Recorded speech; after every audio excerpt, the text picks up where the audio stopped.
Nos hemos salteado una unidad y ahora pasamos a la unidad 13, parasitosis tisulares por tremátodos.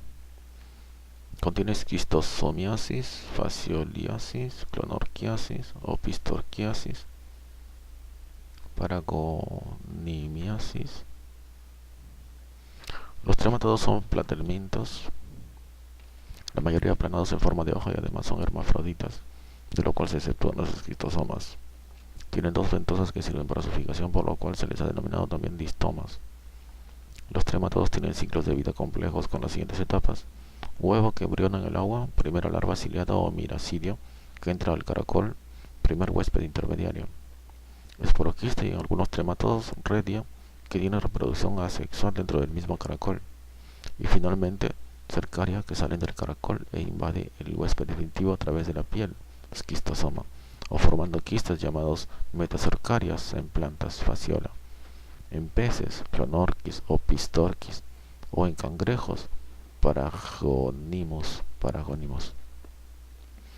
Existen muchas trematodiasis en animales y varias infecciones humanas se adquieren a partir de estos. La mayoría de las trematodiasis humanas tienen compromiso sistémico y serán descritas a continuación, de acuerdo a su localización. Así, en sangre y tejidos, esquistosomiasis; en hígado, fasciolasis, clonorquiasis y opistorquiasis; en pulmón, paragonimiasis. La trematodiasis de localización intestinal, fasciolopsiasis, fue tratada en el capítulo de la parasitosis intestinales por cestodos y tremátodos.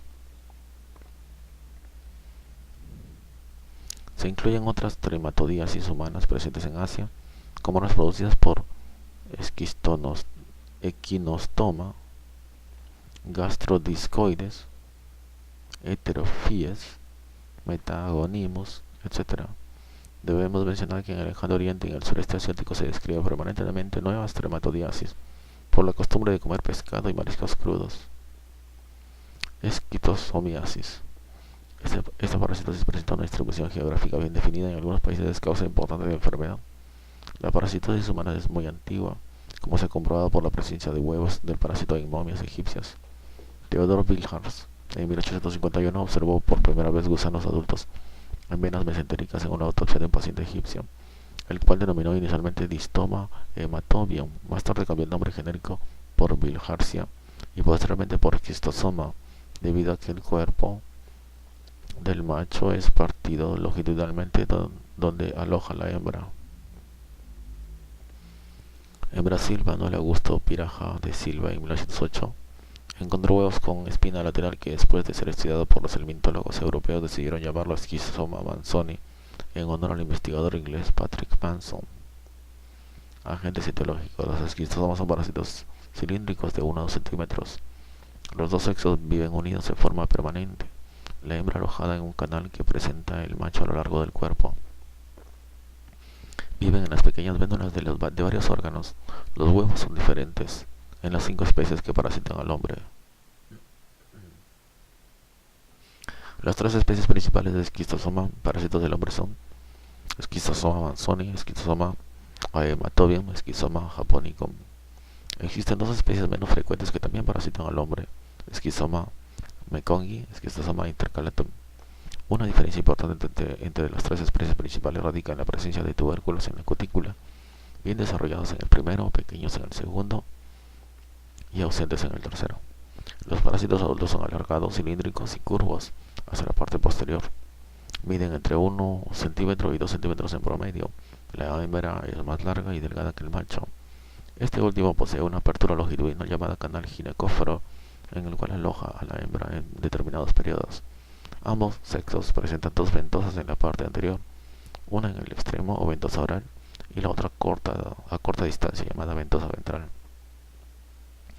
Los huevos de las 3 especies principales miden en promedio de 100 a 150 micras, son ovalados y presentan una característica diferencial importante que consiste en una espina lateral grande en Schistosoma manzoni, terminal en Schistosoma hematobium y pequeña lateral, a veces difícil de observar, en Schistosoma japonicum.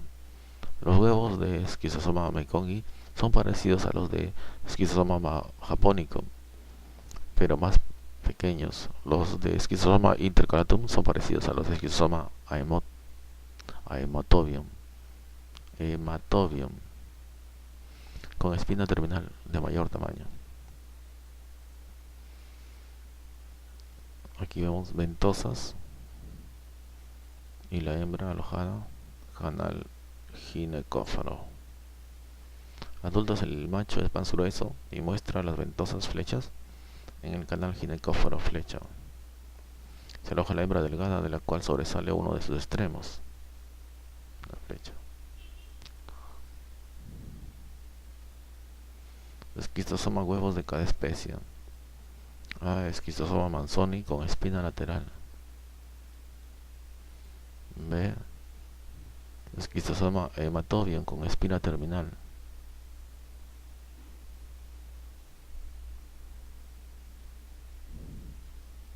C. Esquistosoma japonicum redondeado y sin espina visible.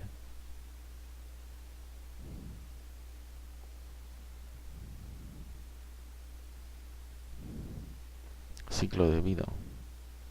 Esquistosoma manzoni y Esquistosoma japonicum eliminan sus huevos por las materias fecales.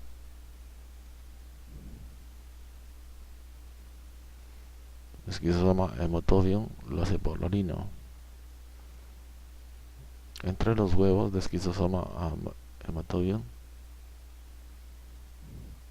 en A, Esquistosoma manzoni, en B, Esquistosoma japonicum, y C, bueno, el A es Esquistosoma hematobium, el B es Esquistosoma manzoni y el C, Esquistosoma japonicum.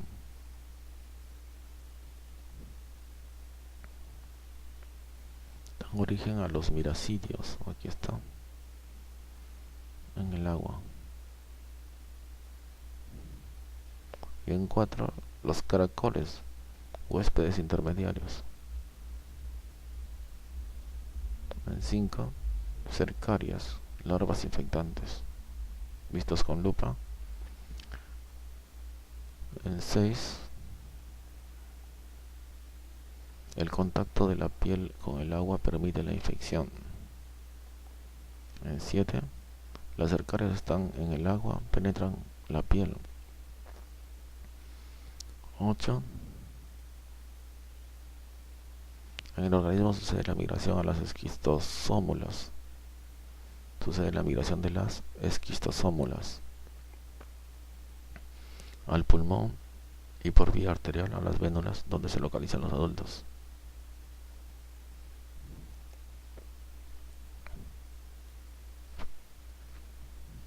Esquistosoma miracidio con las cilias para el movimiento en el agua.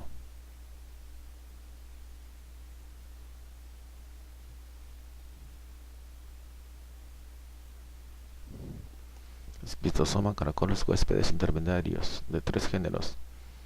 A. Bionfalaria para S. manzoni. B. Bulinos para S. hematobium. C. Oncomelania para S. japonicum.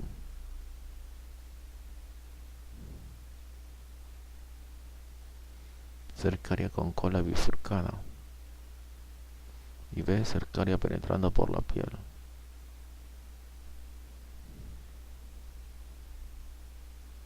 Esquistosomiasis, parásitos adultos en vena mesentérica. Esquistosomiasis, infección experimental que muestra múltiples pólipos en el colon. Esquistosomiasis, carcinoma de células escamosas en vejiga de un paciente egipcio con esquistosomiasis por esquistosoma hematobium.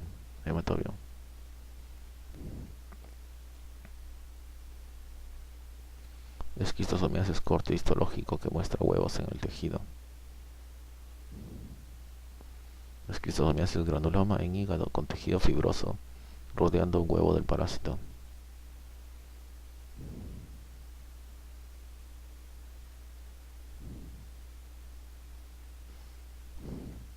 esquistosomiasis, transmisión a través del agua por inmersión, que permite la entrada de las cercanías por la piel.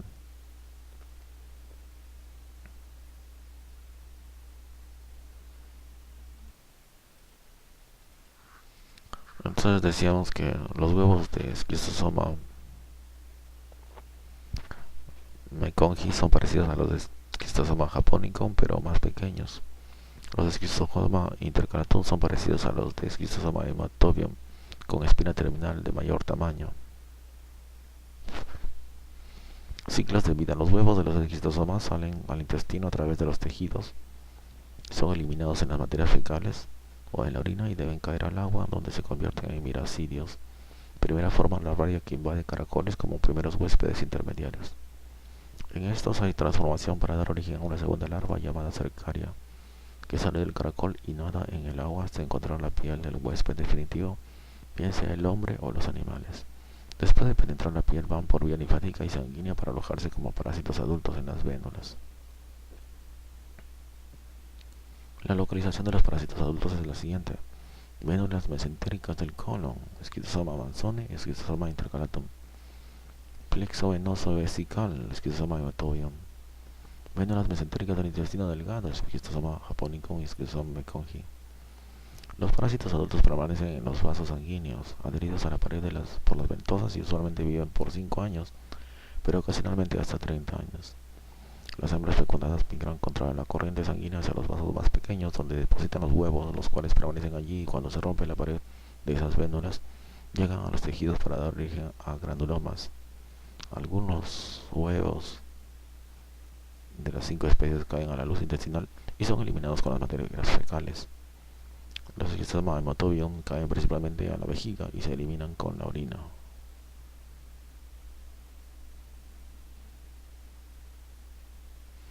Los huevos salen parcialmente embrionados, necesitan caer al agua para romperse y dar salida a la primera forma larvaria o miracidio. Este tiene forma ovalada y está cubierto de cilias que le permiten moverse activamente en el agua para buscar los caracoles, que son los huéspedes intermediarios a los que penetran activamente a través de su cuerpo. Los moluscos huéspedes intermediarios pertenecen a varios géneros según la especie de esquistosoma. Puede ser esquistosoma manzoni, hematobium, japonicum, mekonghi. Y los moluscos: para manzoni, bionfalaria; para hematobium, bulinus; para japonicum, oncomelania; para mekonghi, tricula; para intercalatum, bulinus. En los tejidos de estos caracoles, el miracidio se transforma en una segunda forma larvaria inmóvil llamada esporoquiste madre o primario, el cual aumenta de tamaño y se reproduce asexualmente para dar origen a una segunda generación de esporoquistes, hijos o secundarios. Estos últimos tienen movimientos e invaden otros sitios del caracol y forman en su interior las cercarias que salen del molusco. Por cada miracidio que invade el caracol se originan 50.000 cercarias. Estas son alargadas y de cola bifurcada, nadan libremente hasta encontrar el huésped definitivo, al cual se adhieren y penetran a través de la piel utilizando secreciones líticas. En este proceso pierden la cola y se transforman en esquistosómolas que buscan los linfáticos, caen a la circulación y llegan al pulmón, donde crecen, pasan al corazón izquierdo, finalmente por los capilares llegan al sistema venoso porto vesical, en donde desarrollan casi hasta la madurez para migrar contra la corriente a las vénulas, donde residen de manera definitiva. Patología y patogénesis. Por donde penetran las cercarias, la lesión inicial es una dermatitis, a veces acompañada de reacción alérgica y aumento de eosinófilos. Como segunda etapa aparece el daño tisular, ocasionado por los trombos originados por los parásitos adultos muertos y los granulomas causados por los huevos en los tejidos. Estas lesiones se producen principalmente en colon, hígado, brazo, pulmón y vejiga. Se presenta una fase tardía con fibrosis y cicatrización que puede dar origen a pólipos intestinales, fibrosis pulmonar y cirrosis. En el aparato urinario, además de granulomas, se pueden presentar úlceras y papilomas. La patología de la esquistosomiasis depende de la etapa en que se encuentran los parásitos en el organismo. En la fase inicial, por invasión de las cercarias, se produce dermatitis de intensidad variable de acuerdo al número de cercarias que penetraron. En la migración de las larvas por la circulación y tejidos desencadenan reacción alérgica con eosinofilia circulante. La segunda fase de daño tisular corresponde a la acción de los parásitos adultos cuando mueren, y principalmente a los huevos en los capilares sanguíneos y las vísceras. Los parásitos adultos vivos en las vénulas no provocan reacción del huésped porque incorporan antígenos de este y por consiguiente no son rechazados como extraños. Cuando mueren causan embolismo y trombosis. Los huevos desencadenan la formación de granulomas de cuerpo extraño con infiltrados de eosinófilos, neutrófilos, macrófagos y células gigantes. Estos granulomas resultan de la respuesta inmune a los huevos debido a los antígenos o toxinas y enzimas que secretan. La respuesta inmune ocurre mediada por los linfocitos Th2. Además existe trombosis, abscesos y reacciones alérgicas. Las vísceras más afectadas son hígado, vaso, colon, pulmón y vejiga. Más raramente existen lesiones en otros órganos como sistema nervioso, en central, ganglios, riñones, etc.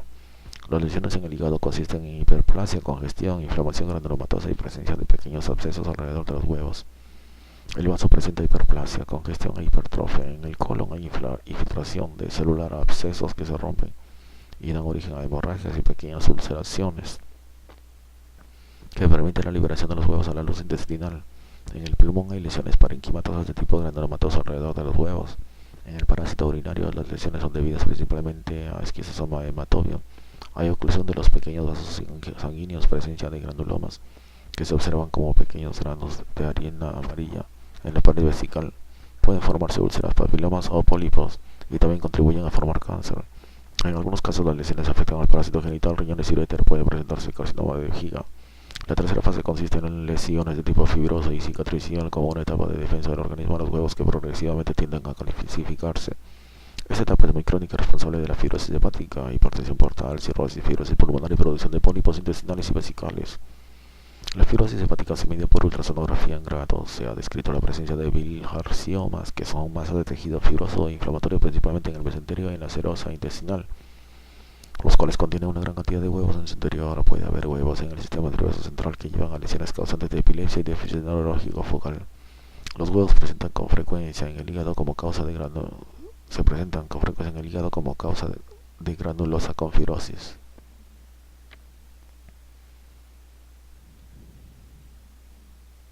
Inmunidad. Existe inmunidad adquirida por infecciones repetidas, lo que da lugar a que las personas mayores tengan menos parasitosis. Existe una reacción inflamatoria contra los parásitos adultos muertos y los huevos en las glándulas y los tejidos con producción de granulomas. En esta parasitosis la respuesta inmune no solamente está dirigida a los parásitos adultos muertos en las glándulas, sino contra los huevos que atraviesan los tejidos. La respuesta sistémica contra los huevos está dada por la reacción de hipersensibilidad de inmediata y retardada y producción de anticuerpos e inmunoglobulina G. Alrededor de los huevos se forma una reacción inflamatoria de tipo granulomatoso y luego fibrosis. En la respuesta celular se induce la producción de interleucina 2. En algunas personas existe una inmunidad innata relacionada con ciertas características genéticas de mayor o menor intensidad que regula la intensidad del parasitismo. La inmunidad adquirida también existe, lo cual es comprobada porque la curva de intensidad parasitaria en zonas endémicas presenta un aumento durante las primeras 2 décadas de la vida, seguida por una declinación en el número de parásitos adultos hasta llegar a niveles muy bajos. Los adultos adquieren la parasitosis en una frecuencia 1000 veces menor que los niños de áreas endémicas. Manifestaciones clínicas. Existen portadores asintomáticos y en los que se produce enfermedad. La dermatitis es puntiforme o de tipo urticariforme, principalmente en extremidades inferiores. Se pueden presentar síntomas de hipersensibilidad como fiebre, adenopatías, hepato y esplenomegalia y pereosenofilia. La forma crónica intestinal da origen a dolor abdominal, diarrea, úlceras y pólipos. Los síntomas hepáticos producidos por los granulomas de los huevos causan hepatomegalia, a veces con hipertensión portal y varices esofágicas. En el tracto urinario se produce hematuria, fibrosis y calcificaciones en vejiga y uretra, a veces carcinoma en la vejiga. Los síntomas pulmonares son disnea y cor pulmonar. Los neurológicos pueden ser mielopatía, convulsiones e hipertensión intracraniana. Algunos pacientes no desarrollan enfermedad clínicamente reconocible y permanecen como portadores asintomáticos. Las dos primeras manifestaciones clínicas se clasifican como forma aguda de la enfermedad. Forma aguda, lesiones cutáneas. El cuadro clínico de los esquistosomas se inicia con dermatitis pruriginosa llamada dermatitis de los nadadores, causada por la invasión de las cercanías de la piel. Se puede presentar pápulas o brote urticariforme, principalmente en las extremidades inferiores o pies.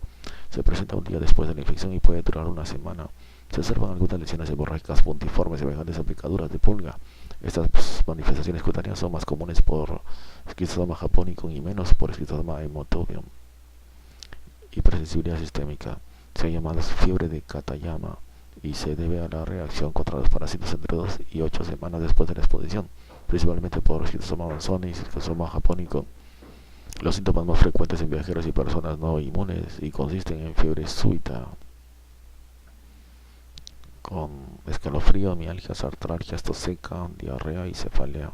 Al examen físico se puede observar linfadenopatías y hepatoesplenomegalia. Esta sintomatología dura generalmente pocas semanas con eosinofilia y ocasionalmente da origen a coma o muerte.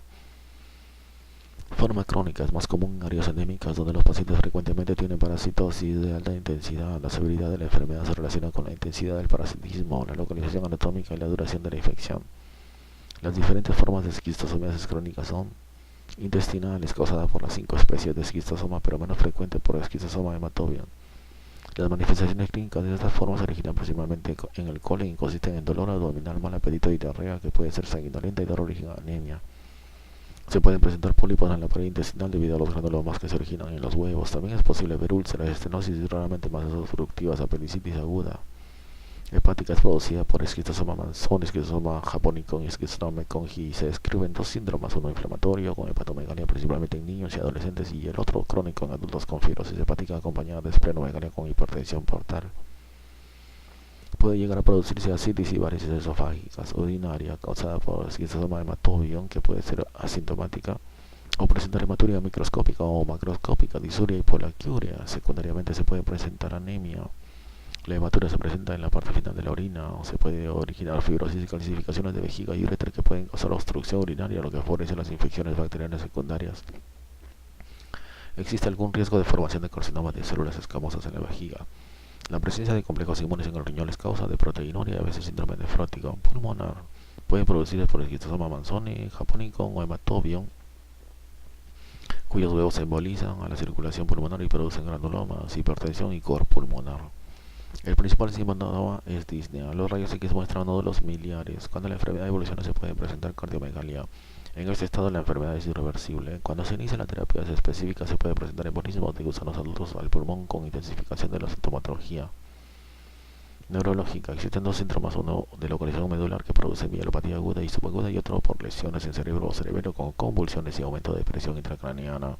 Estas complicaciones resultan por ébolos de huevos o parásitos migrantes. Otras formas: compromiso genital por esquistosoma hematobium con lesiones ulcerativas o hipertróficas de vulva, vagina y cervix en mujeres y lesiones en epididimo, testículos y cordón espermático en los hombres. También se ha encontrado relación significativa de esquistosomiasis con deficiencia nutricional y retraso del crecimiento. Diagnóstico: la identificación de los huevos en las materias fecales o en la orina es el método más utilizado. Los huevos también se pueden encontrar en biopsias de colon, hígado, vejiga, etc. La prueba de ELISA es útil principalmente en viajeros a zonas endémicas. La detección de antígenos se relaciona con la severidad de la enfermedad y es útil para evaluar la eficacia del tratamiento. La prueba de la PCR retinal de sensibilidad y especificidad. Existen pruebas especializadas por métodos imagenológicos. Identificación de huevos. El método más comúnmente usado para la comprobación de la parasitosis es la identificación de los huevos de las 5 especies en las materias fecales y de esquistosoma hematobium en la orina. La sensibilidad del examen coprológico es baja, especialmente en infecciones leves. Por lo anterior, se recomiendan los métodos de concentración, especialmente la técnica de CATOCATS. Cuando se hace recuento de huevos para esquistosoma manzoni, se considera infección leve con menos de 100 HPG, mediana entre 100 HPG y 400 HPG, e intensa con más de 400 HPG. Para esquistosoma hematobium en orina, leves es menos de 50 HPG. Intensa, más de 50 HPG. El diagnóstico en orina se mejora cuando la muestra se toma entre las 10 am y las 2 pm o cuando se realizan los métodos de sedimentación o filtración. Los huevos también se pueden encontrar en otros tejidos por medio de biopsia, que pueden ser de colon, hígado o vejiga. En la biopsia de mucosa rectal se toma una porción pequeña de tejido para observar directamente el microscopio entre dos láminas. Esta biopsia diagnostica el 61% de los casos, mientras que el examen directo de ese solo detecta el 35%. Cuando hay compromiso pulmonar, el lavado del bronquio alveolar puede contribuir al diagnóstico al observar huevos. En casos de compromiso neurológico se detecta aumento de eosinófilos en el líquido cefalorraquídeo y en este líquido se puede realizar pruebas serológicas. Las más utilizadas son ELISA, ratio inmunoensayo, hematoaglutinación indirecta, Western blot y fijación del complemento. Estas pruebas no están bien estandarizadas, por lo tanto la sensibilidad y la especificidad varían mucho. Además tienen poca utilidad en áreas endémicas, pues no diferencian las infecciones nuevas de las antiguas. Sin embargo, son útiles para el diagnóstico en viajeros procedentes de zonas no endémicas que no tienen anticuerpos por infecciones previas. La medición de antígenos circulantes puede hacerse por métodos cuantitativos, tanto en cero como en orina. Con antígenos sintéticos se logra mejorar la sensibilidad y especificidad de las pruebas de ELISA. Detección de antígenos. Debido a las limitaciones que tienen las pruebas serológicas, se le ha dado importancia a la detección de antígenos que se buscan en sangre, materias fecales y orina. La prueba cuantitativa del antígeno se correlaciona con la intensidad de la parasitosis de acuerdo a recuento de huevos y también con la severidad clínica de la enfermedad. Esta prueba también es útil para evaluar la eficacia de los tratamientos, pues la ausencia de antígenos circulantes indican curación. Prueba de la PCR. Un estudio en orina de pacientes con esquizosoma todo bien. Encontró que esta prueba tenía una sensibilidad del 94.4% y una especificidad del 99.9%. En materias fecales de pacientes con esquizosoma manzoni, la positividad de la PCR en tiempo real fue de 84.1%, mientras el estudio microscópico de duplicados de las muestras fecales fue de 79.5%. Imagenología. La ecografía hepática muestra el grado de fibrosis periportal como indicativo de evolución de la enfermedad. La TAC y la resonancia magnética son útiles también para abordar la lesión hepática, pero sus costos limitan su utilización en zonas endémicas. También se usan para estudios de esplenomegalia en esta enfermedad. Estudios radiológicos de vejiga y vías urinarias muestran las anormalidades debidas a esta parasitosis como granulomas, pólipos, calcificaciones y tumoraciones. Estos métodos imaginológicos son útiles también cuando hay compromiso del sistema nervioso central. Epidemiología, control y prevención. Existen reservorios animales que pueden contaminar las aguas dulces donde se adquiere la infección por contacto de la piel. En una parasitosis difundida en 74 países con distribución geográfica propia para cada una de las 5 especies. En América Latina predomina este manzoni. La prevención y control se hacen por ataques a los caracoles con moluscocidas y con tratamientos en masa utilizando praziquantel. La infección siempre depende del contacto directo de la piel con aguas dulces contaminadas con materias fecales y que tengan los caracoles apropiados e infectados. Los canales de riego, represas, lagunas, pantanos, etc. son los lugares más aptos para la diseminación de estas parasitosis. Diversas costumbres y oficios predisponen a la infección, tales como baño de inmersión, utilización de aguas contaminadas para aseo personal, lavado de ropas, etc. Trabajos agrícolas como cultivo de arroz y otros que se requieran canales de regadío, labores de pesca y algunas costumbres religiosas como el baño de los mahometanos en aguas de ríos y quebradas. Existen reservorios animales para las 3 esquistosomiasis, tanto domésticos como silvestres, como infectan los caracoles presentes en agua dulce. Se calcula que la esquistosomiasis afecta a 1 de cada 30 personas de la población mundial. Le sigue la malaria en importancia dentro de las enfermedades parasitarias y presenta una distribución geográfica muy amplia.